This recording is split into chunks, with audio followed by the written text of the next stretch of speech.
Attention, l'émission qui suit présente des débats sans rime ni raison pouvant choquer certains téléspectateurs. Les propos exprimés portant sur des sujets épineux et totalement inutiles sont invérifiables, trompeurs et ne reflètent en aucun cas l'opinion de la TVCBF. Nous préférons vous en avertir. Mesdames et messieurs, bonjour et bienvenue au Grand Débat Inutile. Aujourd'hui, deux experts tenteront d'élucider le mystère des origines de la mascotte des Tigres de Victoriaville, Griffe-Tout.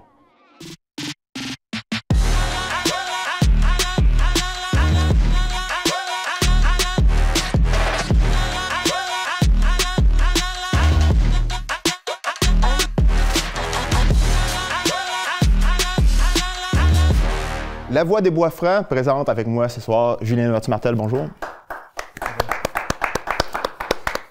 Salut, je m'appelle Julien Vertu-Martel, La Voix des Bois-Francs, non au centre du Québec, oui au Bois-Franc. Griffe-Tout, c'est un membre de la communauté, mais qui nous cache quelque chose et on est là pour dévoiler la vraie vérité. Qui sont les parents à Griffe-Tout? Assez simple tout ça. Tigre de Victoriaville, Tigrou. Pas très caché très loin. Tigrou, pour ceux qui ne le connaissent pas, on va pouvoir le voir juste ici. Tigrou, personnage emblématique de ma jeunesse. On voit reconnaître par rapport à Griffe-Tout le petit nez, les traits de tigre, évidemment. Là, on se dit bon. J'aurais dit y penser, mais tigre, Tigrou. Pas aller chercher très loin, pas très original. Contrairement à votre look, d'ailleurs. Julien, en face de toi, bonne chance parce que tu as le seul et unique, le tout premier gagnant de l'émission Consultant en expertise, Pierre-Yves Blais. Merci de m'accueillir. C'est qui les parents Griffe-Tout, Pierre-Yves? Je trouve ça cute, là, ce que Julien a fait en disant que c'est Tigrou. Ça, c'est l'origine du nom. Il a pris une photo cute aussi. C'est ça, mais la vérité, il faut y aller avec des faits. Griffe-Tout a été fabriqué en usine par des couturières qui sont spécialisées en fabrication de mascottes. Allô, je m'appelle Pierre-Yves Lepéblet, je suis consultant expert depuis au moins 30 ans. Aujourd'hui, je suis là pour gagner, parce que moi, je suis un gagnant. Je vais le casser, Julien. Pierre-Yves, il manque de crédibilité. Il travaille pour l'organisation des Tigres, il fait les vidéos, tout ça autour. Évidemment, il veut cacher la vérité. C'est pour ça que son argumentaire n'est pas très solide. Ben, c'est ça. Son père, c'est Tigrou. Là, le truc peut-être qu'il peut vous dire, oui, mais Tigrou, passé. Oui, il est excité, il aime les gens, il va vers les. Il a beaucoup d'énergie. Qu'est-ce qui manque? Premièrement, on remarquera son pelage est orange. Tigrou Griffe-Tout a un pelage qui est pas mal plus jaune. Jaune, rayé et blanc.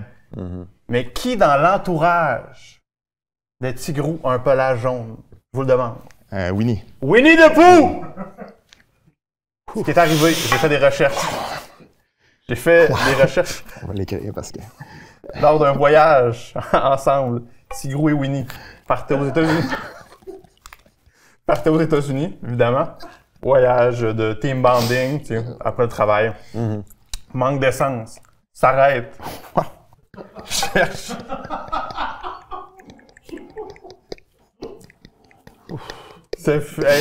Je sais que ça a l'air gros, c'est intense. Manque d'essence. S'arrête. Trouve. À Oklahoma. Qu'est-ce qui se retrouve à Oklahoma? Le zoo de Joe Exotic. Évidemment. Évidemment. Tiger King. Donc, Tigrou se dit, je vais être bien accueilli. Tiger King. Whoop-a-lay. Là, ils rentrent, on donne la nourriture. Là, ils pensent que c'est des amis. Non, pas vraiment des amis. Ce qui est arrivé, c'est qu'ils les nourrissent, ils rentrent en dedans, boum, Tigrou et Winnie dans les cages. Joe Exotic voulait pas les laisser sortir. Son argumentaire a dit, je voulais sortir en échange de votre ADN. Wow. Donc, il a pris l'ADN, il l'a mis ça ensemble parce qu'ils peuvent pas se reproduire ensemble. Donc, il a mis ça ensemble, il a mis un peu une couette de Joe Exotic lui-même et ensemble, ça crée Griffe-Tout. Wow. Comment il s'est rendu ici? On dit Tigrou, Winnie the Pooh, Joe Exotic, le hockey. Ceux qui font vraiment la recherche savent que Winnie the Pooh, c'est canadien. Yeah. Winnie est d'origine canadienne, donc c'est là qu'il s'est ramassé au hockey. Puis je sais beaucoup, j'avais vu sur Internet, des gens disaient que le père de Griftou était Tony le Tigre. Eh bien, c'est un mensonge. Mensonge. Par contre, à la naissance de Griftou, il a été... Tigrou et Winnie étaient un peu gênés de tout ça. Mais est-ce qu'on peut vraiment dire une naissance, étant donné qu'il a été créé, tu sais? Ben, dans le domaine, on appelle ça une naissance. Okay. Et il était un peu gêné sur les plateaux de tournage de Tigrou et Winnie. Ça a fait controverse. Donc, ils ont donné pas à Tony le Tigre, mais son cousin Anthony le Tigre. Qui, quand même... Puis lui, Anthony, on l'aime pas, c'est ça? Non, c'est ça. Il roule moins ses airs que son frère, quand même. Et voilà. Et c'est pour ça, on se dit, tu sais, la famille Le Tigre, Tony le Tigre, Anthony le Tigre, sont beaucoup axés sur le sport. Donc, c'est pas qu'on voit sur les bords de céréales, souvent on voit du soccer. Mais, dites, soccer, hockey, qu'est-ce qui est arrivé? Ceux qui suivent le hockey des Canadiens savent que maintenant, il y a des pubs de Frosted Flakes durant les matchs des Canadiens. C'est quoi le rapport? Le rapport de la famille. Les félins. La famille de Griftou. C'était un lien, une entente qui avait été faite avec Winnie, vu que c'est ses origines canadiennes. Donc, je sais pas si on veut vraiment aller écouter ce que lui va dire, mais la vérité, vous l'avez entendu. Je suis pratiquement convaincu, là, Pierre, il va falloir que tu travailles fort pour m'expliquer comment... J'ai la misère à m'imaginer là, que ça peut être... Griftou peut être créé en usine, mais vas-y quand même. Regarde, comment t'expliquer?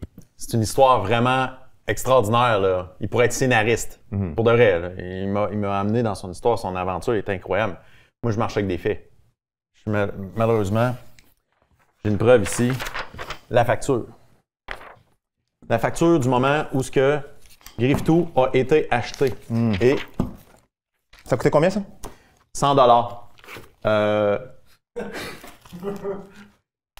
C'est une facture qui date du 7 juin 1988. Et ça a été payé. Il y a une signature ici. On reconnaît, à mon œil, c'est écrit un peu bizarre, Gilles Courteau. Gilles Courteau, qui est celui qui est le président de la Ligue, encore aujourd'hui, de la Ligue junior majeure du Québec. Donc, à l'époque, pourquoi 1988? Il faut se rappeler que les Tigres de Victoriaville sont arrivés à Victoriaville en 1987. C'est une ancienne équipe de Longueuil qui a été transférée ici. Donc, ça prenait une mascotte. Donc, ils ont dit, ben, on va la commander puis on va la faire. Il y a un registre aussi des mascottes qui existent ici. Oh, ouais. Ouais, j'ai le certificat officiel du registre des... Donc, non seulement Griftou est une mascotte, mais il est aussi légalement une mascotte. Il est légalement une mascotte, donc c'est un certificat qui dit que toutes et tous sachent que Griftou a été élu mascotte Tigre de Victoriaville, signé par lui-même Griftou. C'est le 13 septembre 88, en début de saison. Donc, il fait partie du registre c'est ça. Mais, tu sais, ça reste, c'est une entité. Griftou, c'est vraiment une entité. Ça a été créé, commandé, et maintenant, c'est une entité. C'est quelqu'un, Griftou. C'est pas quelqu'un dans Griftou, là. C'est Griftou. Tu comprends-tu? Est-ce que tu entends là, par là que Griftou est omniprésent? Mais c'est pratiquement ça que j'entends. On peut pas dire que ça vient de la magie, parce qu'on a des preuves de même, mais Griftou est actif dans les moments utiles, qu'on a besoin de Griftou. Lors d'un match de hockey, lors d'un événement avec des enfants, lors d'un événement promotionnel. C'est important. Puis, parmi toutes les mascottes qu'il y a au Québec, Griftou fait partie aussi des mascottes les plus appréciées par les enfants. Parce qu'il y a beaucoup de mascottes qui font peur aux enfants. En parlant de peur, j'ai un autre ici, un autre phénomène ici intéressant. C'est en août. On recule en août 2014. C'est quand même l'information récente. Griftou avait perdu son œil. Comme ça ici. Comment il a perdu son œil, Griftou? Il a perdu son œil. Donc, il a fallu le réparer. Donc, quand je dis que c'est fabriqué en usine, c'est des morceaux qui, tu sais, il y a un entretien à faire. Je le sais, d'une façon privilégiée. On était en train de souper à l'extérieur avec ma famille, sur mon patio, en août 2014. Et Griftou est apparu chez nous. C'est comme un chat qui arrive là, sur ton terrain, un chat errant. Puis il se tenait l'œil de même. Puis là, il y avait mes enfants. Et là, j'ai juste dit à Griftou, garde ta patte. Parce que je sais pas si mes enfants, il y aurait eu une belle réaction. Là. Tu comprends? Parce que c'est quand À même... voir qu'est-ce qu'il y a en dessous du trou. Ben de oui, l'œil à c'est un Griftou. bout de ficelle là, qui tient. Et là, c'est pas mon moment, mais je veux dire, Non, n'importe qui peut perdre un œil, là. Je veux dire. C'est vrai. Là, justement, ça lui adonne bien qu'on voit pas dessous. Et les preuves qu'il a fait, ça vaut 0. Comme dirait Julie Mars, c'est 0. C'est des preuves qui sont fabriquées, contrairement à Griftou qui, lui, il est né. OK. Winnie, Tigrou. L'ADN par Joe Exotic. Vraiment. Vraiment. C'est parce que Joe Exotic, c'est un personnage. Ça existe pas.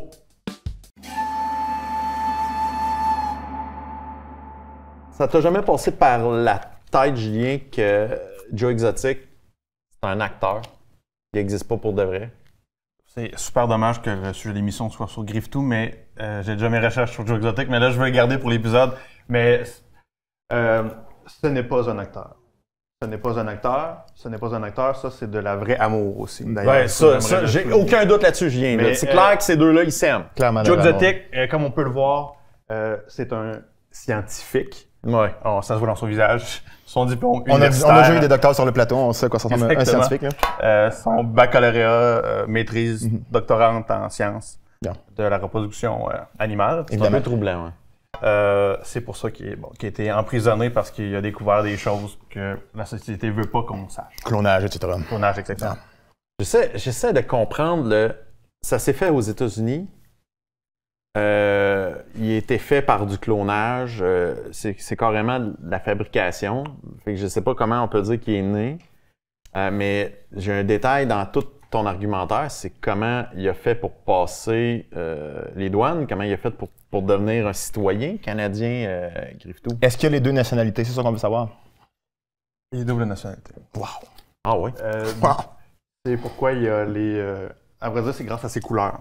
La couleur jaune et orange, le douanier s'est dit, bon, ben, il voulait pas passer aux nouvelles pour une histoire de racisme d'animaux. Évidemment. Donc, c'est là que ça s'est joué. On a joué la carte de, boum, l'émotion. Donc, c'est de même que ça s'est réglé. De votre côté, d'ailleurs, vos preuves, une facture, je vois la facture, premièrement, pas de taxe. Moi, j'aimerais ça un État sans taxe parce que nous, on vit dans le dôme ici, au Québec, où on aime les taxes. Pas de taxe, je crois pas à ça. La crèmerie de Victoriaville aurait produit une mascotte. Une crèmerie qui fait des mascottes. Et j'aime pas beaucoup le terme mascotte en passant. J'étais pas à l'aise avec ce terme-là, mais je voulais juste mettre ça. On aimerait Sur bien la dire table. personne feutrée, mettons. Bon. Faut savoir que la crèmerie Victoriaville à l'époque, c'était eux autres qui dominaient le marché économique au complet de la ville. On se rappellera que même à l'époque, le lait au chocolat, ça s'appelait pas le lait au chocolat, on appelait ça un Vico. Vu que c'était quelque chose qui était hors norme, on fabriquait un être de velours. Wow. Ben, on savait pas si c'était taxable ou pas à l'époque. À l'époque, c'était pas la même chose. Dans les choses qui me troublent un peu et que pour poursuivre dans cette idée-là de pas de taxe, je pense que Griftou a tout le temps été un élément un peu particulier dans le sens, est-ce que c'est tout... Tu sais, on peut pas le mettre, justement, c'était difficile. OK, j'apprends qu'il est citoyen américain, citoyen canadien, mais ça lui sert à quoi?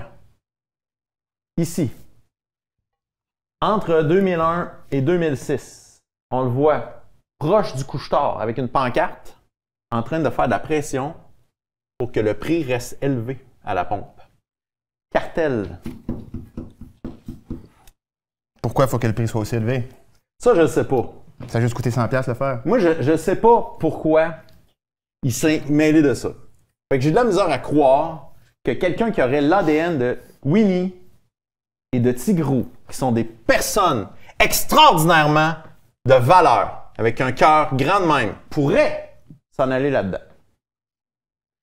Fait que là, je suis rendu au stade de me dire que finalement, peut-être qu'il y a quelqu'un dans Griftou. Et ça pourrait confirmer que ça a été commandé et fabriqué.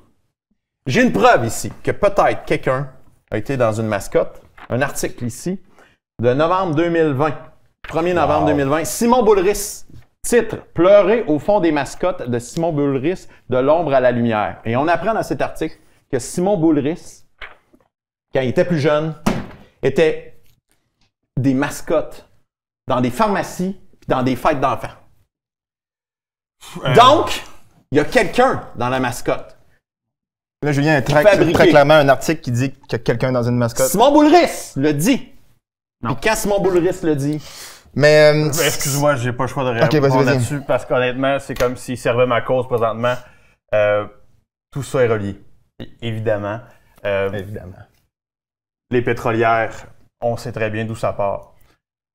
Simon Boulris, à qui vous fait penser? Mettez-lui un petit chandail blanc, des cheveux, voilà. Chandail blanc. C'est Christophe! C'est vrai, ça. C'est l'ami de Winnie the Pooh. Il a été enlevé par les pétrolières et c'est comme ça qu'on contrôle le prix. Là, il essaie Évidemment. de mettre plusieurs rumeurs. Il veut faire une diversion avec les mascottes. Non, les mascottes, ça n'existe pas. Des êtres humains, des animaux. Et là, on essaie de parler de ça. Tu sais, il y a vraiment une diversion qui a été faite ici. Ça, c'est un couple qui s'aime. Ça, c'est un scientifique de renommée. Ça, c'est une équipe de hockey. Mon âme. Quand il y a un argument qui rime, on m'a appris que ça fonctionnait. Et honnêtement, tout ça, juste le fait que c'est en noir et blanc devrait vous dire que ce sont des faux documents. Mais moi, ça me semble des vrais documents. Non, Julien, mais- tu sais, il y a un seal, il y a des signatures. Moi, je pense que comprends. c'est assez. hey, quand c'est vieux, c'est en noir et blanc, OK? Ouais. Mais dans les mascottes qui nous montrent, Mais Pierre-Yves, t'as quand aucune même. n'a été... Ça, c'est peut-être des mascottes, mais... Ça, c'est des mascottes libérées de droit, OK? C'est pour ça qu'on les reconnaît pas. Je comprends. Je comprends. Parce que les mascottes, mettons qu'on prendrait la mascotte d'une équipe de hockey montréalaise, on pourrait pas l'afficher comme ça. Moi, j'ai rencontré Griftou à la sortie des bars récemment. OK. Je suis allé rencontrer Incognito, casquette à l'envers. J'avais tu sais, une petite bière. Lui, il y avait... comment on appelle ça, l'affaire bleue? Un rave. Ouais, ça, là. Preston, on appelle ça les jeunes. Je fais « Hey, Big, t'attends-tu de me donner ta salive? » Là, il fait « Hein, what the fuck? » J'espère qu'il a dit oui. Non, il a refusé, Ah. il est parti. Vous connaissez? J'ai appelé un ami, Normand Brathwaite, tu les vas pubs gâcher. Ancestry, pour aller voir ses origines. Tout de suite, il m'a reconnu. Non. Il y a quelque chose de louche là-dedans. Excuse-moi. Le code des mascottes. Tu l'oublies, le code des mascottes, Julien. Qu'est-ce que ça fait, une mascotte? Ça ne parle pas. Il peut pas t'avoir répondu à la sortie du bar. Mais là, Oui, Puis, là, by faut the que je vous way, arrête- il faut que je vous arrête, dans les sa gars, bouche, sais-tu qu'est-ce qu'on retrouve? Des yeux. Il peut pas boire par ses yeux. T'as-tu essayé de boire par ton œil? moi, j'ai deux notes ici qui me prouvent que tu as parlé avec Griftou et que tu as parlé à Griftou. Vous avez tous les deux, dans mes notes, parlé à Griftou. Moi, c'est le langage des signes. Julien? Moi aussi, mais pourquoi il parle pas? C'est Moi aussi. c'est Jonathan Exotique lui-même OK. qui, lorsqu'il a fait une toute petite opération pour lui couper les cordes vocales. Comme on voit souvent avec d'autres animaux. Est-ce que c'est pour ça qu'il a Les fait de la chiens. prison? Notamment, cruauté Toutes les animale. mascottes parlent pas. C'est pas Joe Exotic qui les a toutes coupées. Ça se peut pas. C'est tous les animaux peuvent se faire couper les cordes vocales. C'est parce qu'ils voulaient pas justement que le secret se répande. Et c'est pour ça que de plus en plus, on voit des animaux dans des événements sportifs que lui appelle méchamment des mascottes. Mascotte. Mais ce Qu'on sont aimerait tous des- mieux appeler des C'est le êtres terme dans le feutrés réconciliés. dictionnaire. C'est dans le dictionnaire. Ok, Arrêtez. toi, tu crois ça, le dictionnaire. Vous êtes rendu des woke, c'est quoi, là? Je le sais, parce que c'est une tuque sur la tête, hein, monsieur, avec la chemise carottée. Woke. Hey, on va appeler un chat, c'est un chat. Une mascotte, c'est une mascotte. Come on. Clairement, il y a des choses qui sont cachées. Griftou n'a pas de griffes. Il y a tellement de choses qui sont incohérentes. S'il y avait vraiment une couturière, elle aurait pensé à ce détail-là. Griftou, c'est une personne qu'on aime, mais qui avait un lourd secret. Pour de reste, ce gars-là, il aime ça briser les rêves, briser les enfants. Quand ils vont le voir, ils vont douter. Come on. N'importe quoi. Sincèrement, s'il aimait vraiment les bois francs, comme il dit, là, il commencerait à fermer sa gueule.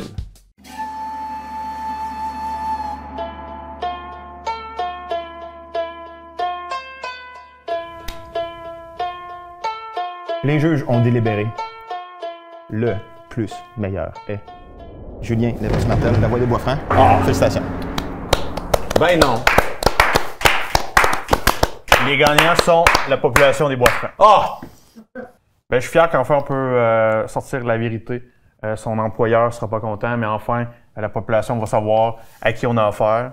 Je fais pas ça habituellement à l'émission, mais tu sais, moi, Julien, je voudrais vraiment te remercier d'avoir révélé la vérité. C'était la meilleure entrevue que j'ai faite de ma vie. Merci. Vraiment content. Je pense que Monsieur Tout, Griffe de son prénom, sera pas content que la vérité sorte. Et la population va enfin savoir quel personnage se cache derrière l'animateur de foule.